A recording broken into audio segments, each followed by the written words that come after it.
Everyone, welcome back to my channel. आप सभी को राधे राधे, जय माता दी। कैसे हो आप सब? आई होप कि सब बहुत अच्छे होंगे और मैं भी अच्छी हूँ। और एक बार फिर से वेलकम है आपका न्यू ब्लॉग में। तो जी टाइम हो रहा है, सुबह के बजे हुए हैं 7:30 और वैसे क्लीनिंग का थोड़ा काम हो गया है। थोड़ा अभी सूर्य को लगा रखा है, मैंने कहा कपड़ा लगा दे तू। तो अभी मैं जा रही हूँ नहाने के लिए और अभी खाने का जो भी काम है ना वो बाद में करूँगी। तो कल हमारे यहाँ पे कीर्तन है, तो थोड़ा सा घर को भी मतलब क्लीन करना है। बेडशीट वगैरह थोड़ा सा चेंज करनी है, जो गंदी है बस वही चेंज करूँगी, मतलब ज़्यादा नहीं है। ये वाली क्योंकि वाइट है ये जल्दी गंदी हो जाती है, तो ये वाली चेंज करूँगी। और उधर बेड पे ज़्यादातर उधर किचन के साइड में वहीं रहते हैं, तो उधर की बेडशीट गंदी है। ये 2 बेडशीट चेंज करूँगी और फिर उसके बाद देखती हूँ किचन में आज क्या बनाना है। तो वैसे सब्जी भी रखी हुई है, मेरा तो व्रत चल ही रहा है। बाकी सभी के लिए बना दूँगी कुछ नाश्ते में, जैसे पराठे वगैरह। और दही मट्ठा भी मैंने भिगोया नहीं है, तो अभी पहले नहा के आती हूँ और उसके बाद पूजा का काम करके। और आज आपके साथ ना एक चीज़ और मैं शेयर करूँगी, जो कि अपनी मेहनत से मैंने वो सब किया है। क्योंकि जब अपनी मेहनत से कुछ ऐसा करते हैं ना, अपनी मेहनत की कमाई से, तो देखो कितना अच्छा लगता है, खुद को कितना अच्छा महसूस होता है। तो ये मैंने बोल रखा था लड्डू गोपाल के लिए कि मैं अपने कान्हा जी के लिए, जब मेरी अर्निंग होगी ना, मतलब यूट्यूब से मुझे अर्निंग होगी, तभी मैं उनके लिए ये चीज़ बनवाऊँगी। अभी आपको दिखाऊंगी बाद में पहना के। वैसे मैंने रात में उन्हें पहना के देख लिया था, लेकिन हाँ वो बिल्कुल फिट आए हैं। और कितने टाइम से मतलब ऐसा हो रहा है कि अब वो कानों के जो हैं वो लाने के लिए मतलब सही नहीं आ पा रहे थे। कभी बड़े आ जाते थे, कभी छोटे, कभी चौड़े, कभी पतले, इस तरह से हो रहे थे, तो मतलब फिट नहीं बैठ पा रहे थे। और क्योंकि एक नंबर के हिसाब से, जैसे 4 नंबर के मेरे कान्हा जी हैं, तो उनके हिसाब से ना वो देखने पड़ते हैं कि बिल्कुल फिट बैठने चाहिए, तो वो बिल्कुल सही आए हैं। तो ये मैंने ना बोल दिया था कि जब मेरी यूट्यूब की अर्निंग होगी तो मैं अपने लड्डू गोपाल के लिए ना ये बनवाऊंगी। अपने नहीं, हस्बैंड ने कई बार ये बोला कि बनवा लो आप। मैंने कहा नहीं, मैं बनवा नहीं रही हूँ, मैं तब बनवाऊंगी जब मेरे खुद के पैसे आएंगे। तो फिर वो आ गए थे और तब से ही मैंने मतलब बोल दिया था सुनार से, लेकिन कई महीने हो गए। होता ही है ना, जैसे किसी चीज़ के लिए हम बोल देते हैं, और सुनार भी मतलब ला के कई बार उन्होंने मुझे दिखाई, लेकिन बस सही नहीं आ रहे थे। तो अभी चलो थोड़ा सा बेडशीट वगैरह चेंज करती हूँ, क्योंकि कल फिर कीर्तन है। तो थोड़ा सफाई, थोड़ा सा मतलब वैसे तो साफ़ ही है, थोड़ा सा क्लीनिंग का करना है, क्योंकि कल मैं थोड़ा सा फ्री रह सकूँ इन कामों से। जो बेडशीट वगैरह नहीं तो मुझे कल ही चेंज करनी पड़ेंगी। तो चलो अभी करती हूँ अपने ये काम। और अभी मन्नू आया बाहर से, कल को क्या है? माँ जी से, दादू से पूछ के आया है क्या बनवाना है, क्या खाना है। यहाँ पे चल रहे हैं भजन, और जब से मतलब नवरात्र स्टार्ट हुए ना, ये माता रानी के ही भजन में चलाती हूँ नवरात्रों में। तो चलो जी। तो जी झाड़ू पोछा तो मैंने सुबह ही कर लिए थे, और बेडशीट मैं लगाने का सोच रही थी कि हाँ कल ही लगा दूंगी, लेकिन फिर ये काम ना थोड़ा सा एक्स्ट्रा हो जाता मेरे लिए। मैंने सोचा कि अभी चेंज कर देती हूँ, तो कल ये काम नहीं रहेगा, क्योंकि बहुत सारे कल काम रहेंगे। जैसे अभी मनी बोल रहा था ना कल क्या है कल क्या है, तो कल जैसे कीर्तन है, वो कीर्तन के लिए बार बार बोल रहा था कि उसे पता नहीं था कि मैंने आपको बता दिया है। तो कल है कीर्तन, और कीर्तन है 3 बजे से। तो कल भी वैसे मुझे बहुत सारा सुबह भी टाइम मिल जाएगा, लेकिन मैंने सोचा जो भी आज निबट जाए काम उतना वो ठीक है। जो आज निबट सकता है, जैसे कपड़े धुलने हैं या बेडशीट चेंज करनी है, तो वो सब काम मैं आज ही निपटा दूंगी। तो यहाँ पे मैं आ गई हूँ किचन के साइड वाले रूम में, और इसकी भी बेडशीट उतार दूंगी। और इसमें ना ऑरेंज या येलो कलर की ही मैं बेडशीट बिछाती हूँ। जैसे इसके पीछे ना ऑरेंज कलर आ रहा है और साइड में येलो कलर आ रहा है, तो ये 2 बेडशीटें ना मैंने इसी के लिए ली हुई हैं। तो यहाँ पे मैं गद्दे को देख रही थी, तो गद्दे का जो कवर है ना वो थोड़ा सा फट गया है, क्योंकि काफ़ी टाइम ना पुराना हो गया है। और आप जो बेडशीट के लिए पूछ रहे थे ना कि आप बेडशीट कौन सी कंपनी की लेते हैं, कहाँ से लेते हैं, तो जैसे मुझे ऑनलाइन में अगर अच्छी लगती है बेडशीट दिखाई देती है, क्योंकि मुझे ज़्यादा ये जो खादी की बेडशीट होती है ना, ये सबसे अच्छी लगती है, तो मैं ज़्यादातर यही वाली बेडशीट लेती हूँ। जैसे हमारे पास में ना एक फैक्ट्री है जो प्रिंट होता है बेडशीट वहाँ पे, तो मैं वहीं से इकट्ठी बेडशीट मंगवा लेती हूँ। मतलब दो साल में, 1 साल में, जब मुझे लगता है कि हाँ बेडशीट कम है, क्योंकि 4-5 बेडशीट मैं इकट्ठा लेती हूँ। एक फोल्डिंग की आती है, तीनों बेडों की आती है, एक तखत की आती है, तो 2 सिंगल आती हैं और 3 डबल आती हैं। तो ये 5 बेडशीट हो जाती है और ये मैं ज़्यादातर ना दीपावली पर ही लेती हूँ। और ये ना बहुत ही अच्छी रहती है क्योंकि खादी की जो बेडशीट होती है ना, ये बिल्कुल बेड्स के गद्दों से ना चिपक जाती है। अगर इनके ऊपर बैठ भी जाते हैं, लेट भी जाते हैं, तो ये जल्दी से ना खिसकती नहीं है और इनका कपड़ा ना काफ़ी मोटा होता है, तो ये ही मुझे अच्छी लगती है। वैसे ये इन्हें बिछाने में थोड़ी सी वो रहती है क्योंकि इनका जो बिछ का डिज़ाइन होता है ना, वो इक्वली रखना होता है चारों तरफ, तभी लगने के बाद बेडशीट सुंदर लगती है। और यहाँ पे अब मैं ये कपड़े भी बांध के रख दूंगी। ये कपड़े मैंने रात में धुले थे, तो इनको उतार के और यहाँ पे मैं गठिया बना के रख दूंगी। और गठिया बना के ना मैं बाहर सोफे पे ही रख देती हूँ, तो वो जैसे प्रेस वाली हमारी आती हैं तो वो यहाँ से उठा के ले जाती हैं। और यहाँ पे अब मैं आ गई हूँ अपने रूम में। तो ये कुछ गर्मी के कपड़े थे जो कान्हा जी के रखे हुए थे, तो उनको निकाल लूँगी और सर्दी के लगा के रख दूँगी। और घर में ना ऐसे बहुत सारे काम होते हैं छोटे छोटे, जो कि सोचते हैं कि हाँ आज करूँगी कल करूँगी। तो ये लड्डू गोपाल के जैसे कपड़े रखे हुए थे, तो मैं इनमें से ना निकाल के एक दो ऐसे पहना लेती थी। और जो उनके कपड़े मुझे जैसे लगाने थे ना, वो नहीं लगा पा रही थी। आज मुझे कीर्तन में पहनाने के लिए उनकी वो ड्रेस निकालनी थी जो कि किसी भी खास दिन पे मैं पहनाती हूँ, और वो मेरी ही बनाई हुई ड्रेस है, मुकुट है। तो मैंने सोचा आज वो ड्रेस पहनाती हूँ, येलो और रेड कलर की। तो वो ड्रेस मैंने निकाली थी, तो सोचा कि इनको भी साथ साथ लगा देती हूँ। तो वहीं पे बेड की साइड वाली ड्रॉ में मैंने उनको लगा दिया। उनके कपड़े, टॉवल वगैरह सारे कुछ वहीं पे रहते हैं, माला, मुकुट, सब चीज़ मैं वहीं पे रखती हूँ। और यहाँ पे अभिमन्यु आ गया नहा के, तो वो स्कूल के लिए तैयार हो रहा है। और मैंने अपने बालों की जो चोटी है ना, वो खोल के जूड़ा बना लिया है नहाने के लिए, क्योंकि मैं नहाने के लिए जा रही थी। लेकिन अभिमन्यु के भी स्कूल जाने का टाइम हो रहा था, तो मैंने सोचा पहले बनाना शेक बना देती हूँ, बच्चों को दे देती हूँ, उसके बाद ही नहाने के लिए जाऊँगी। और मेरी ना ज़्यादातर ये कोशिश रहती है कि जैसे बच्चे स्कूल जाएँ और सूर्य जैसे प्रैक्टिस पे जाता है या कॉलेज जाता है, कि उससे पहले ना नहा धोना, पूजा पाठ का सारा काम हमारा हो जाए। लेकिन बस साफ़ सफाई का ही हो पाता है। कभी ऐसा हो जाता है कि हाँ मैं नहा भी लेती हूँ और पूजा भी कर लेती हूँ, तो उस दिन ना मुझे बहुत अच्छा लगता है, जिस दिन बच्चों के जाने से पहले ना ये सारा काम निबट जाता है। तो यहाँ पे अब ये दही भी मैं बिलने के लिए साथ साथ रख दूंगी। और ये जो दही थी जो मैं इसमें डाल रही हूँ, ये ऊपर ऊपर से जैसे दही की मलाई सी उतार लेते हैं ना, क्योंकि वो फिर बच्चे दही खाते नहीं है अगर दही में मलाई आ जाए। तो वो मैंने इसमें डाल दिया है और इसको अब मैं बिलने के लिए रख दूंगी। तो ये कल की दही थी और थोड़ी आज की दही है, इसमें सही से घी भी निकल आएगा और मट्ठा भी तैयार हो जाएगा। तो अभिमन्यु के स्कूल जाने का टाइम हो चुका है।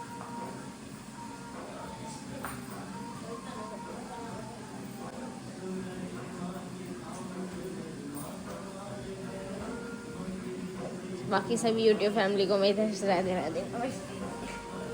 राधे राधे, नमस्ते, गुड मॉर्निंग तीनों होती है ना।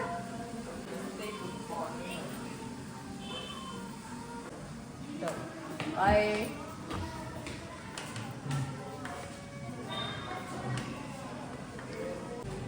बाय। तो जी अभिमन्यु चला गया स्कूल। और जब वो स्कूल जाता है ना, तो मुझे भी, सूर्य को, मतलब सबको ना गेट पे बुलाता रहता है कि यहाँ पे आ जाओ, मैं पैर छूऊंगा, मैं नमस्ते करूंगा। तो वो रहता है उसे। और जब वो जाता है ना, बस ये रहता है कि ये सामने ही मेरे खड़े रहे, मतलब जाते जाते भी स्कूटी में ना पीछे से बाई करता रहता है। तो यहाँ पे अब मैं ये फल भी धुल के रख दूंगी, क्योंकि किचन का ना अब थोड़ा सा काम निपटा ही दूंगी। अभी मैं नहाने के लिए नहीं गई हूँ। और अक्सर ना मेरे साथ ऐसा ही होता है कि अगर बच्चों के स्कूल जाने से पहले मैं नहा लेती हूँ तो ठीक है, नहीं तो उसके बाद तो थोड़ा सा मुझे टाइम लग ही जाता है। और सुबह सफाई में भी देखो थोड़ा टाइम लगता है, बड़ा घर है तो उसमें मुझे झाड़ू पोछे में भी बहुत टाइम लग जाता है। और उसके बाद अगर एक्स्ट्रा कुछ काम करने लगी, जैसे आज बेडशीट लगाने लगी थी और थोड़ा क्लीनिंग भी थोड़ा ज़्यादा अच्छे से की थी, तो फिर तो बच्चों के स्कूल जाने के बाद ही नहाना होता है। और फिर उनका भी नाश्ता बनाना होता है, क्योंकि ऐसा भी नहीं हो सकता कि मैं नहाने के लिए चली जाऊं और बच्चे जा रहे हैं, तो वो भी मुझे अच्छा नहीं लगता, क्योंकि उनका नाश्ता बना के और उस टाइम तक मुझे वहीं रहना होता है जिस टाइम बच्चे स्कूल जाते हैं। और यहाँ पे अब मैं पापा के लिए नाश्ता बना रही हूँ, मम्मी पापा के लिए। तो उनको जाना है, अभी हमारी मतलब रिलेशन में डेथ हो गई मम्मी के यहाँ पे। मम्मी के भतीजे की जो बेटी है, उनके हस्बैंड एक्सपायर हो गए थे और अभी ना 4 साल शादी को हुए हैं और एक बेटा है उनके पास। तो उनकी जीभ में ना कैंसर था, तो वो बस ठीक नहीं हो पाया, तो वो एक्सपायर हो गए थे। और मतलब 2-3 दिन हो चुके हैं, लेकिन मम्मी की जैसे तबीयत ख़राब चल रही थी, तो इस वजह से वो नहीं जा पाई थी। तो वे आज वहाँ जा रही थी। और जब हमने सुना ना, सच में इतना दुख हुआ सुन के। पता तो काफ़ी टाइम से था कि हाँ बीमार चल रहे हैं, और मम्मी कई बार देख के भी आई हैं। और मैं तो नहीं जा सकती थी, क्योंकि जैसे मेरे व्रत चल रहे हैं और घर में अखंड जोत जल रही है, तो मम्मी ने मुझे मना कर दिया था कि तू अपना यहाँ पे देख ले, क्योंकि वहाँ काफ़ी टाइम लगेगा, पूरा दिन ही लग जाएगा, काफ़ी दूर है। और मेरा व्रत था, तो जैसे पूजा पाठ कुछ भी अभी नहीं हुआ था, और कल कीर्तन की भी थोड़ी सी तैयारी करनी थी, तो इस वजह से मैं नहीं गई थी। और यहाँ पे सूर्य मतलब पापा को खाना खिला रहा था, आटा रह गया था। अब कब मैंने सोचा जल्दी से आटा लगा लेती हूँ, तो यहाँ पे इस फूड प्रोसेसर में डाल दिया है मैंने आटा, और यहाँ पे पानी डाल के मतलब फटाफट से ये आटा मल देता है। अगर बीच में कम रह जाता है ना तो इसमें काम जल्दी हो जाता है, तो इसलिए साथ साथ ही मैं इसमें आटा मल के रख दूंगी। अगर कोई और खाएगा तो मैं साथ साथ बना दूंगी। और यहाँ पे मम्मी ने एक केला खाया है, उन्हें दवाई लेनी है।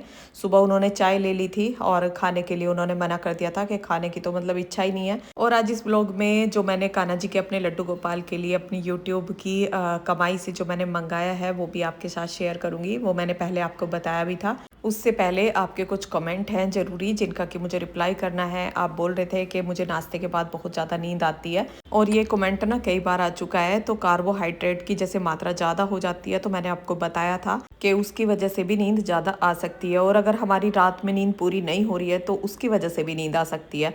और जैसे हमने कुछ भी खाया है और हैवी हमने नाश्ता किया है तो उसके बाद ना थोड़ा सा टहल सकते हैं। और अगर आपने हल्का नाश्ता किया है तो आप व्यायाम भी कर सकते हैं, तो इससे ना नींद से बचा जा सकता है। अगर आपको ज़्यादा नींद आती है तो आप पहले ही ना अपने अंदर एक काम सोच के रखें कि हाँ नाश्ते के बाद ना मुझे ये काम करना है।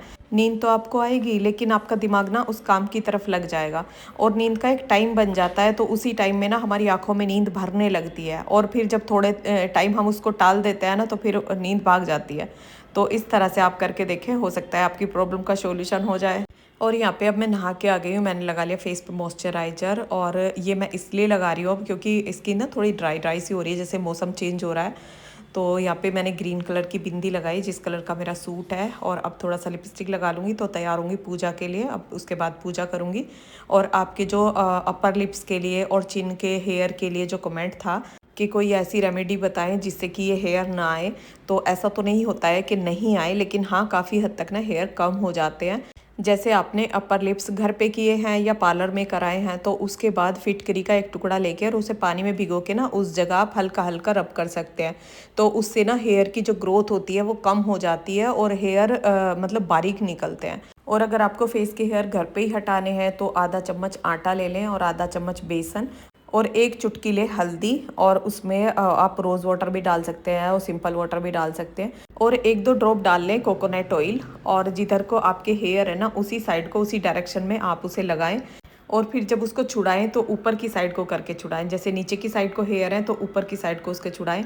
अगर आपको समझ में आ जाए तो बता देना, नहीं आता है तो मैं किसी व्लॉग में आपको लगा के भी दिखा दूंगी। और इसको ये मत सोचना कि एक बार लगाने से ही आपके हेयर चले जाएंगे। आप अगर इसको रेगुलर यूज़ करेंगे तभी जाके वो हेयर कम होते हैं। और जिस रेमेडी का जैसा रिजल्ट होता है ना मैं वैसा ही बताती हूँ। मुझे बड़ा चढ़ा के बताना नहीं आता है कि हाँ आपके हेयर ख़त्म हो जाएंगे, वो ऐसा नहीं होता है। आप रेगुलर इसको यूज़ करोगे, क्योंकि एक बार में ही सारे हेयर नहीं निकलते हैं। और इसको लगा के जब आप छुड़ाएं ना तो उसके बाद उस पर फिटकरी लगा दें, ताकि जो बाल हैं वो कमज़ोर हो जाते हैं तो वो जल्दी ही निकल जाते हैं फिर। और फिर रेगुलर यूज़ करने से ना वो धीरे धीरे होके सभी निकल जाते हैं। और यहाँ पे अब मैं आपको दिखा रही थी लड्डू गोपाल के लिए जो मैंने बाली मंगाई हैं, और ये अपनी यूट्यूब की पेमेंट में से मैंने मंगाई हैं, जो कि मैंने बोल रखा था कि जब मेरी यूट्यूब की पेमेंट आएगी ना तब मैं कान्हा जी के लिए बाली बनवाऊंगी। और फिर मेरी यूट्यूब की पेमेंट आ भी गई थी, लेकिन ये काफ़ी टाइम से ना बन नहीं पाई थी, क्योंकि कभी छोटी कभी बड़ी इस तरह से वो आ जाती थी और वो इनको ना फिट नहीं बैठ रही थी। तो इस वजह से इन्हें आने में ना काफ़ी टाइम लग गया।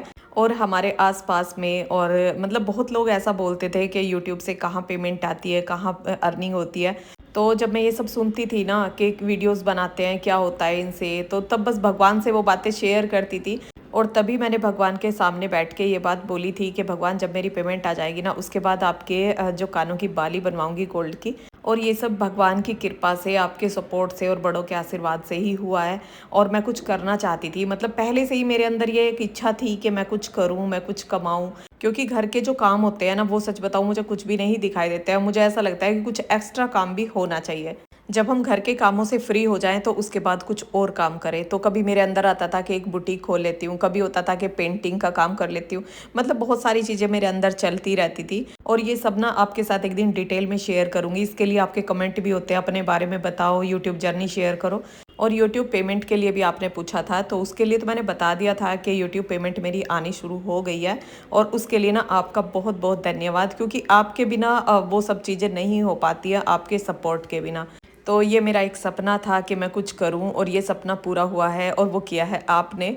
मैंने मेहनत की है और आपने मुझे सपोर्ट किया है। तो आपसे एक रिक्वेस्ट है, तो प्लीज़ मुझे ज़्यादा से ज़्यादा सपोर्ट करें, जिससे मैं और भी अच्छे वीडियो बना सकूं, मेरा हौसला बढ़े, हिम्मत बढ़े। क्योंकि जब आप वीडियो को लाइक करते हैं, चैनल को सब्सक्राइब करते हैं, तो उससे ना मेरा हौसला बढ़ता है, हिम्मत बढ़ती है। और आप इतने अच्छे अच्छे कमेंट करते हैं और मैं आपके ना सारे कमेंट पढ़ती हूँ। कभी कभी ऐसा हो जाता है कुछ कमेंटों का रिप्लाई टाइम रहते कर देती हूँ, कुछ का बाद में कर देती हूँ, लेकिन हाँ कमेंट का रिप्लाई मैं ज़रूर करती हूँ। और यहाँ पे मैं आ गई हूँ मंदिर में फूल लेके। कान्हा जी के नहाने का जल मैं ऊपर दे के आई तुलसी में, और सूर्य देव को जल दे के, समी के पौधे को जल दे के। और समी का पौधा आप देखने के लिए कह रहे थे, तो वो आने वाले किसी वीडियो में आपको दिखा दूंगी। और यहाँ पे जो कल के फूल लगे हुए थे वो मैंने हटा दिए, और जो ताजे फूल हैं वो लगा दिए हैं। और मंदिर के लिए आप पूछ रहे थे ना कि आपके मंदिर की लंबाई चौड़ाई कितनी है, तो इसकी लंबाई 3 फीट है, और जो चौड़ाई है वो भी 3 फीट है, और जो अंदर को गहराई है ना वो 2.5 फीट है।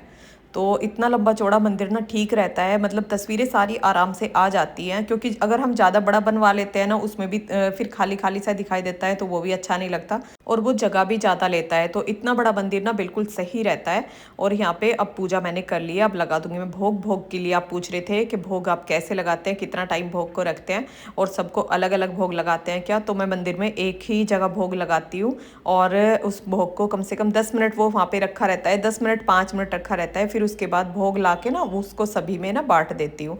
आप ये भी पूछ रहे थे कि भोग का आप क्या करते हैं, तो वो भोग ना सभी में बांट देती हूँ, सभी उसको एक प्रसाद के रूप में खा लेते हैं। और यहाँ पे जो बेडशीट धुलने के लिए मैंने डाली थी वो भी धुल गई है, अब मैं इनको सुखा दूंगी। और आप पूछ रहे थे कि आप अपने मामा जी के पास रहती थी और आप अपने घर का होम टूर कराओ मायके का। तो मैं अब मायके में नहीं हूँ, अब मैं ससुराल में हूँ। जब मायके जाऊँगी तो आपको वहाँ का होम टूर दूंगी। और मामा जी के पास में नहीं रही थी, जैसे छुट्टी वगैरह में चले जाते हैं ना, तो इस तरह से हम रहे थे। और यहाँ पे बेडशीट में यहीं पे रेलिंग पे सुखा दूंगी, ऊपर सुखाने के लिए नहीं जाऊंगी, क्योंकि अभी कपड़े मुझे और भी धुलने के लिए डालने हैं। तो फिर जब एक बार ही ऊपर जाऊंगी ना, तभी सारे कपड़ों को लेके चली जाऊंगी। इन बेडशीटों को भी तभी ले जाऊंगी, यहाँ का पंखा चला दूंगी तो ये थोड़ा सा सूख जाएंगे। और जैसे मेरा व्रत था, पूजा वगैरह का सारा काम मेरा हो चुका है, और अब मैं अपने लिए सेब काट लूँगी और अब मैं वो खाऊंगी। और कीर्तन के लिए, क्योंकि यहाँ पे बाहर कीर्तन होगा, तो इसलिए वो यहाँ पे धुलाई वगैरह करवा रहे थे पतिदेव। और ये साइडों की ना मतलब बहुत पेंट इसमें छूट गया है, तो बोल रहे थे कि अब की बार यहाँ पे टाइल लगवा देंगे। तो सीलन से ना जब भी थोड़ा छुटकारा मिलता है, जब नीचे नीचे सीलन आ जाती है ना, तो अगर टाइल लग जाती है तो उससे थोड़ा रौनक सी भी रहती है और अच्छा भी लगता है, पेंट भी जल्दी ख़राब नहीं होता। और आज यहाँ से ना सारी गाड़ियाँ हटा दी हैं, तो आज धुलाई करा दी है, कल पोछा लग जाएगा ना, तो ये बिल्कुल ना हॉल साफ़ हो जाएगा। तो यहीं पे कीर्तन कराएंगे। तो जी पूजा पाठ का सारा काम हो गया है। मम्मी पापा गए हैं वहाँ पे जहाँ पे वो लड़का एक्सपायर हो गया है, मैंने बताया। मम्मी तो वहाँ गई हैं, और अब मैं बस अपना एक सेब खाऊंगी, व्रत खोलूँगी, और बस उसके बाद खाना बनाऊँगी। अभी मन्नू का लंच का भी टाइम हो जाएगा। टाइम देखती हूँ क्या हो रहा है। तो टाइम हो रहा है 10:15 बजे का। अब बस खाना बनाना रह गया है, तो वैसे किचन भी साफ़ करना है अभी, और बस उसके बाद खाना बनाऊंगी। अभी मन्नू का लंच दूंगी। इतने अपना एक एप्पल खाती हूँ, और अब व्लॉग का एंड करती हूँ यहीं पे। वीडियो अच्छा लगा हो तो लाइक करना, चैनल पर नए हैं तो सब्सक्राइब करना। मिलते हैं फिर एक नए व्लॉग के साथ, तब तक के लिए राधे राधे।